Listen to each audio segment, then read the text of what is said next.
Hello student, मैं दुर्गेश वर्मा आपको मेरे YouTube channel biology classes bye Durgesh sir में आपका स्वागत करता हूं। मैं आज पुनः एक नया वीडियो अपलोड करने जा रहा हूं और ये वीडियो जो है ये है आपके क्लास 12 का। और इस क्लास 12 में जो हम लोग लेसन स्टडी कर रहे हैं वो लेसन 3 है, जिसका नेम है ह्यूमन रिप्रोडक्शन। इस ह्यूमन रिप्रोडक्शन में आज जो हम लोग टॉपिक स्टडी करेंगे वो होगा आपका मेंस्ट्रुअल साइकिल के बारे में। इससे पहले मैंने अपने प्रीवियस वीडियो में आपको प्यूबर्टी के बारे में बता दिया था। तो चलिए टॉपिक को स्टार्ट किया जाए। टॉपिक है आपका मेंस्ट्रुअल साइकिल। इसमें आप बताएंगे it is changes in sexual organs of female throughout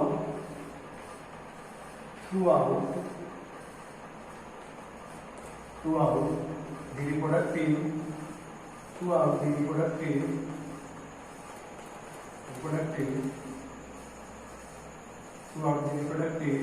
life called menstrual cycle।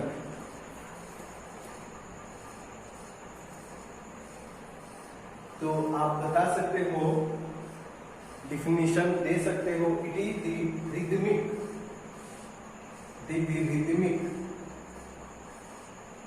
change in sexual organ of female throughout the reproductive life called menstrual cycle। तो इसके साथ एक और ऐड वर्ड कर लोगे, it is a series of, इसमें आप जोड़ लेंगे, it is the series of rhythmic changes in sexual organ of female throughout the reproductive life called menstrual cycle। तो ये आपका डिफिनीशन हो जाएगा। तो आपको याद रखना पड़ेगा, अगर आपसे कोई पूछ दे what is the definition of menstrual cycle, तो आप दे सकते हो it is the series of rhythmic changes in sexual organs of female throughout the reproductive life called menstrual cycle. तो कंफर्म हो गया आपको। अब इसके बाद बताएंगे the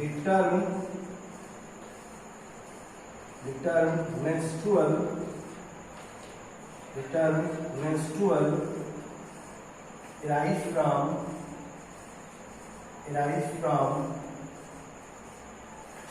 Latin term menses, which means month। तो ये जो सीरीज होता है रिदमिक चेंजेज का सेक्सुअल ऑर्गन में, ये इच मंथ में होता है आप फीमेल के। तो इस साइकिल को हम लोग मेंस्ट्रुअल साइकिल के नेम से जानते हैं। ओके, आगे बताएंगे this cycle start in female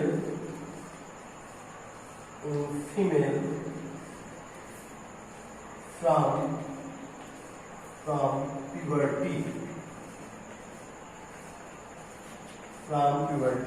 और ये साइकिल जो होता है फीमेल में स्टार्ट कब से होता है, तो आप बताओगे प्यूबर्टी से ये साइकिल स्टार्ट होता है। ये बातें भी आप बताओगे। ओके, इसके बाद आप इसमें आगे बताओगे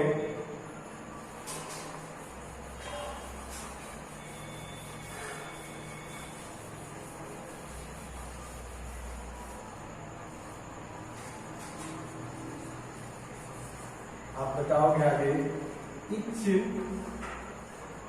menstrual cycle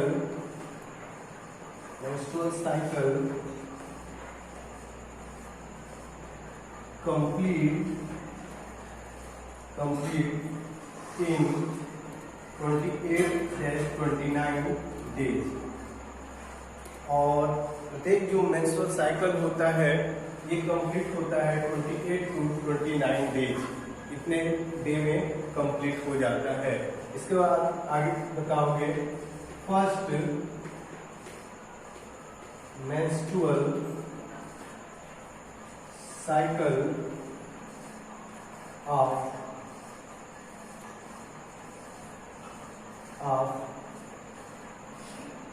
female is called नाच। आप पढ़े भी हो क्लास 10th में नाच। ये आप बताओगे जो फर्स्ट मेंस्ट्रुअल साइकिल होता है फीमेल का उसको हम लोग मिनाज के नेम से जानते हैं। और इसके साथ बताओगे last menstrual cycle of female is called menopause।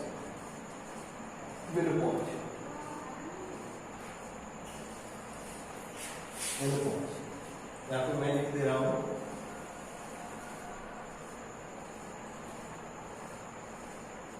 Menopause. तो जो लास्ट मेंस्ट्रुअल साइकिल होता है उसे मेनोपॉज के नेम से जानते हैं और जो फर्स्ट मेंस्ट्रुअल साइकिल होता है इसे मिनाज के नेम से हम जानते हैं। ये भी बातें आप बताओगे। ओके, अब इसके बाद आप बताओगे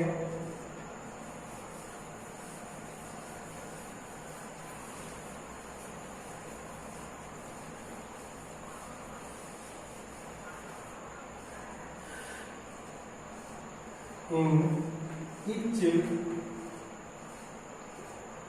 menstrual cycle 4 phase occur। प्रत्येक मेंस्ट्रुअल साइकिल में 4 फेजेज होते हैं। 4 फेज फाउंड होता है occur। 4 phases occurs। First is menstruation phase। Second is follicular phase। Follicular phase। Third is ovulatory phase।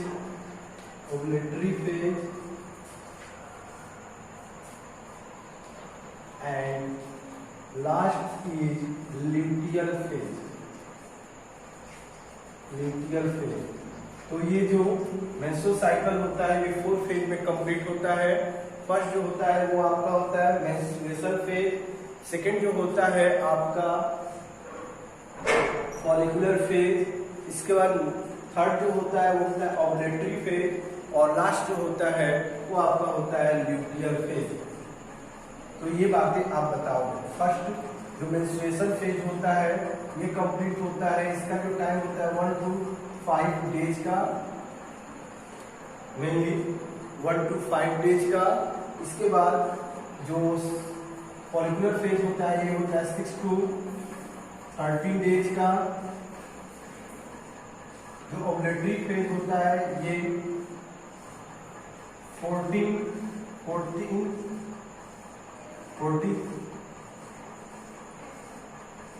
Days जो होता है उसका होता है।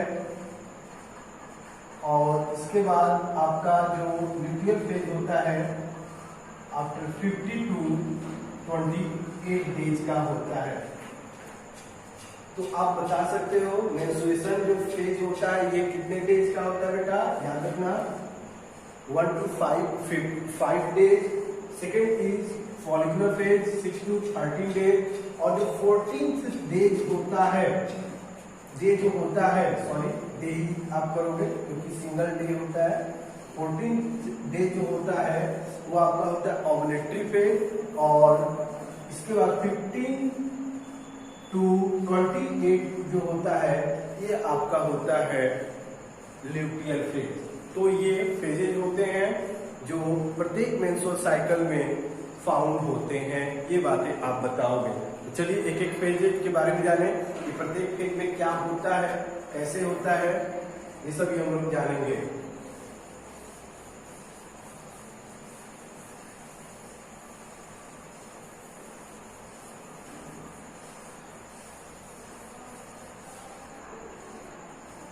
तो फर्स्ट हम लोग स्टडी करेंगे मेंस्ट्रुएशन फेज। मेंस्ट्रुएशन फेज आप बताएंगे in this phase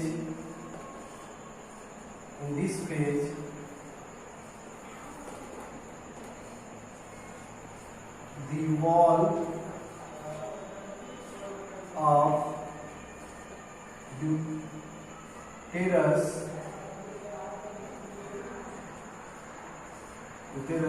is ruptured and bleeding takes place।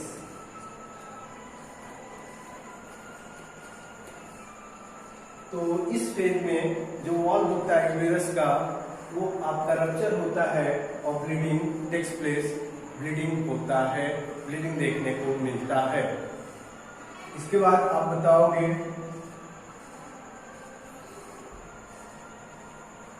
In 1 to second day, first to second day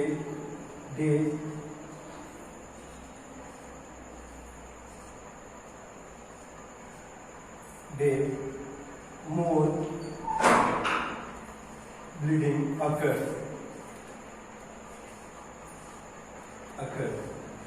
ये भी बातें आप बताओगे। ओके, और ये कंप्लीट हो गया आपका मेंस्ट्रुएशन फेज। इसके बाद आगे आपका नेक्स्ट जो फेज होगा वो होगा आपका फॉलिकुलर फेज। तो चलिए उसके बारे में हम लोग जाने। फॉलिकुलर फेज क्या होता है, कैसे होता है।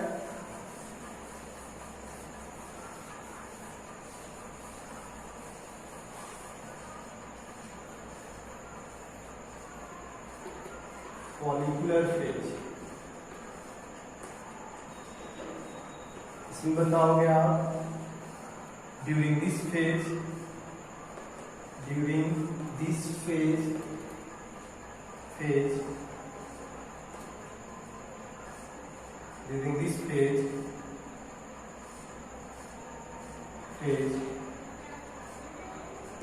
from hypothalamus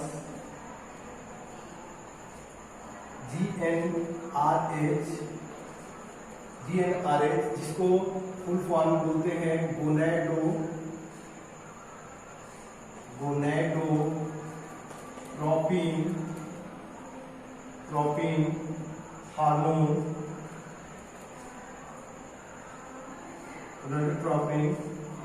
gonadotropin releasing hormones gonadotropin releasing hormones secrete which stimulate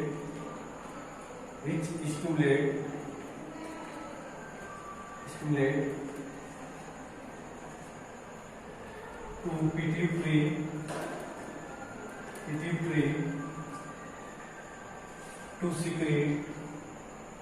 to secrete FSH hormone।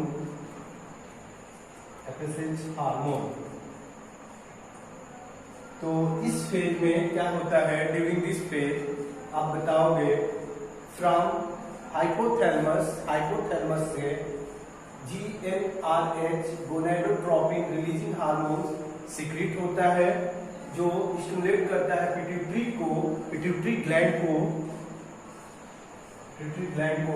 To secrete FSH hormones. FSH hormones को सीक्रेट करने के लिए ये पिट्यूटरी को स्टिमुलेट करता है। इसके बाद FSH hormone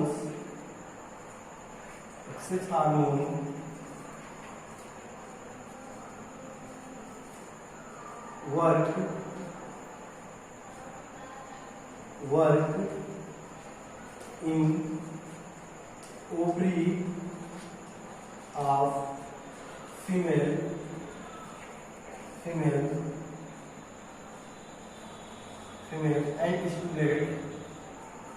and stimulate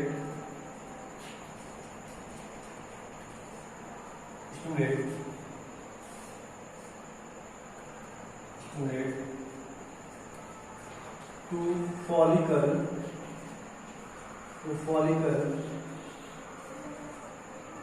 for maturation and from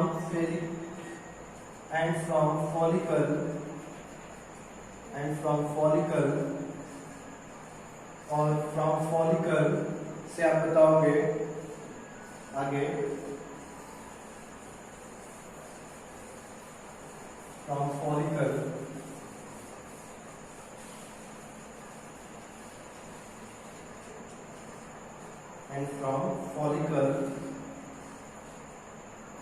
to hormone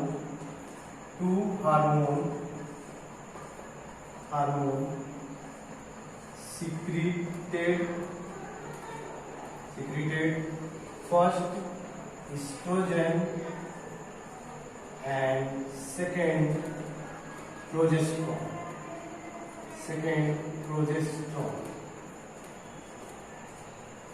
तो उस टाइम क्या होता है कि जब आपका पिट्यूटरी का FSH हार्मोन्स ओवरी में आकर ओवेरियन जो फॉलिकल होते हैं उसको स्टिमुलेट करता है, तो उससे वो मैच्योर होते हैं और साथ में वो 2 हार्मोन्स को सीक्रेट करते हैं जिसके नेम होते हैं oestrogen and progesterone.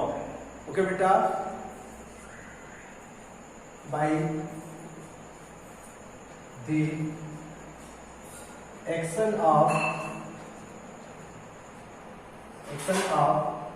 these hormones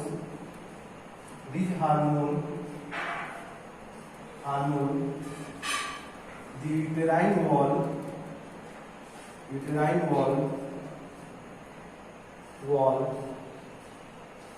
become repair and also become thick with more blood supply। इससे क्या होता है, इन दोनों हार्मोन्स के एक्शन से आपका जो यूटेराइन वॉल होता है वो आपका रिपेयर हो जाता है और आल्सो बिकम ठीक, रिपेयर होने के साथ ठीक हो जाता है विथ मोर ब्लड सप्लाई के साथ। और आगे बताएंगे इट इज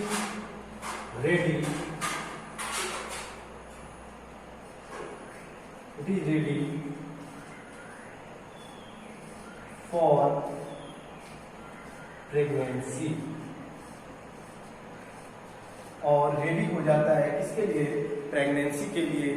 जब प्रेगनेंसी होगा दैट मीन्स फर्टिलाइजेशन होगा, उसके बाद जो बेबी का जो डेवलपमेंट होता है, फीटल का एम्ब्रियो का डेवलपमेंट, उसके लिए जो प्रॉपर न्यूट्रिएंट की सप्लाई करना होता है, सब प्रोवाइड करना किसका वर्क होता है, यूटेरस की वॉल का।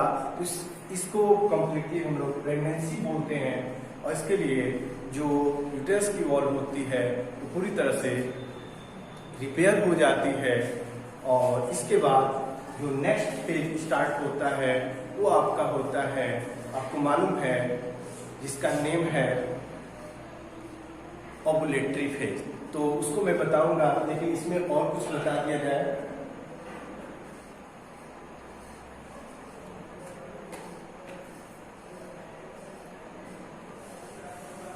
अब बताएंगे, इसके आगे भी है,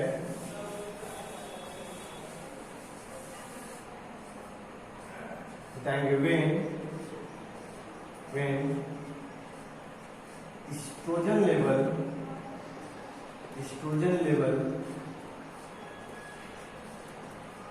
is increase, then it stimulate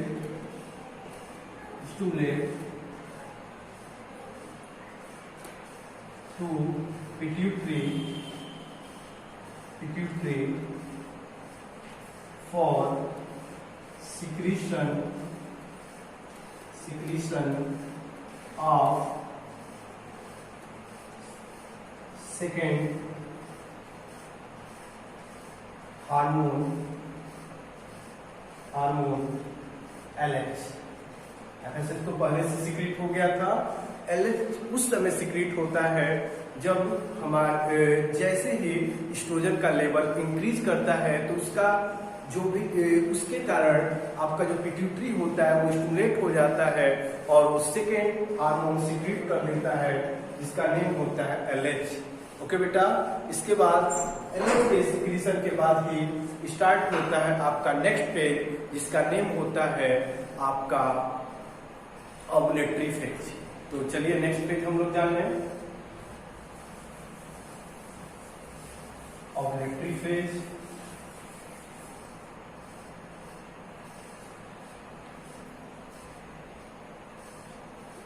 आप बताओगे ओवुलेटरी फेज, इसमें आप बताओगे during this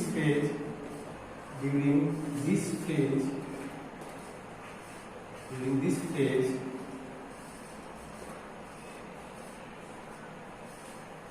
the LH hormone work on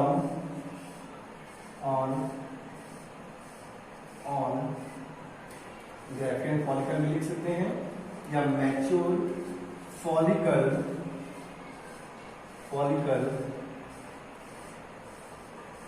and due to this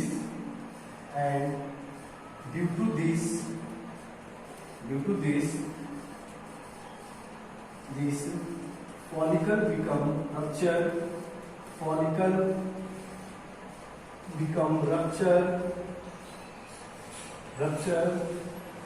and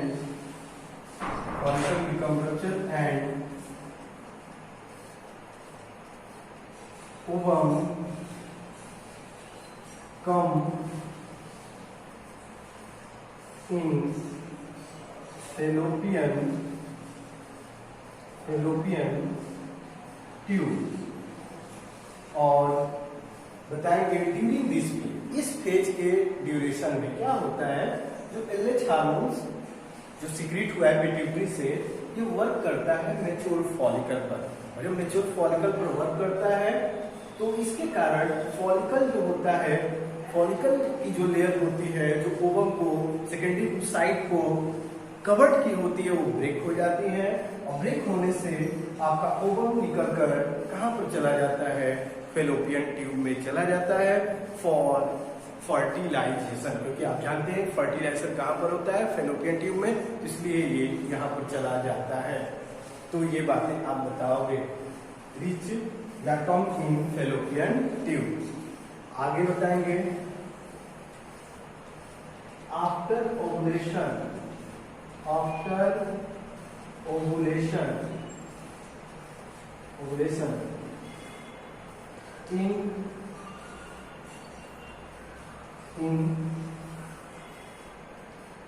ovary corpus luteum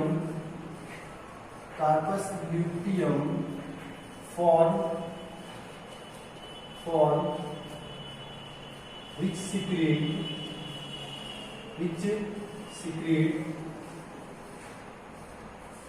also progesterone। और जो कार्पस लूटियम होता है ये भी फॉर्म होता है जो रप्चर फॉलिकल होते हैं और उससे आपका सिक्रीट होता है प्रोजेस्टेरॉन। और इस तरीके से प्रोजेस्टेरॉन का लेवल मेंटेन रहता है और जब तक प्रोजेस्टेरॉन का लेवल मेंटेन रहता है तब तक ओवरी की जो वॉल होती है वो रेडी रहती है फॉर प्रेगनेंसी। ये भी बातें आप बताओगे। क्लियर हो गया? अब इसके साथ आगे आप बताओगे इसी में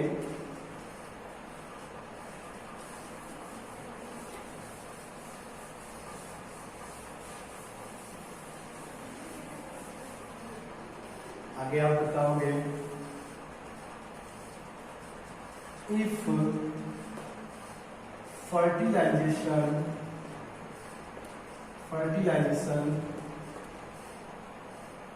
fertilization does not occur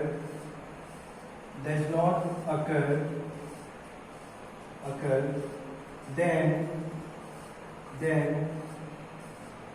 carpus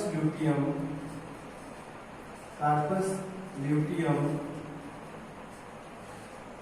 change into carpus albicans and the level of progesterone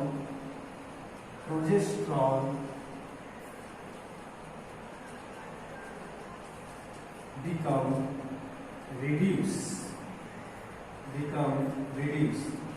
और जैसे ही आपका if fertilization does not occur, अगर फर्टिलाइजेशन हो जाता है तो कार्पस ल्यूटियम मेंटेन रहता है और प्रोजेस्टेरॉन सिक्रीट होता रहता है, जिससे कि आपका जो नेक्स्ट जो आपका पिट्यूटरी ग्लैंड जो सिक्रीट करता है आपका एफएसए वो सिक्रीट नहीं करता रहता है जब तक प्रोजेस्टेरॉन का लेवल मेंटेन रहता है।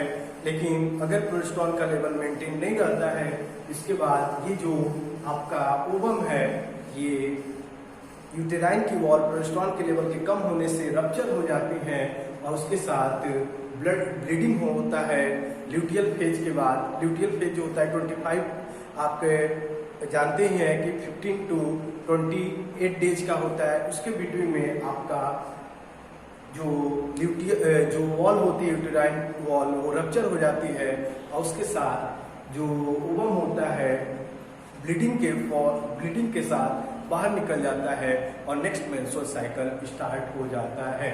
तो ओवुलेटरी फेज तो आपको क्लियर हो गया। ओवुलेटरी फेज में यही है कि आपका ओवम बाहर आता है, सेकेंडरी साइड बाहर आता है। अगर उसमें फर्टिलाइजेशन हो गया तो प्रोजेस्टेरॉन का लेवल मेंटेन रहेगा, कार्पस ल्यूटियम मेंटेन रहेगा, तो आपका मेंस्ट्रुअल साइकिल स्टार्ट नहीं होगा। लेकिन अगर फर्टिलाइजेशन नहीं होता है तो उस टाइम आपका कार्पस ल्यूटियम ब्रेक हो जाएगा, रप्चर हो जाएगा, इसमें कार्पस एल्बिकेंस में और प्रोजेस्टेरॉन रिड्यूस होने लगेगा और नेक्स्ट जो फेज आएगा वो आप जानते हैं ल्यूटियल फेज। तो मैं ल्यूटियल फेज के बारे में बता दूं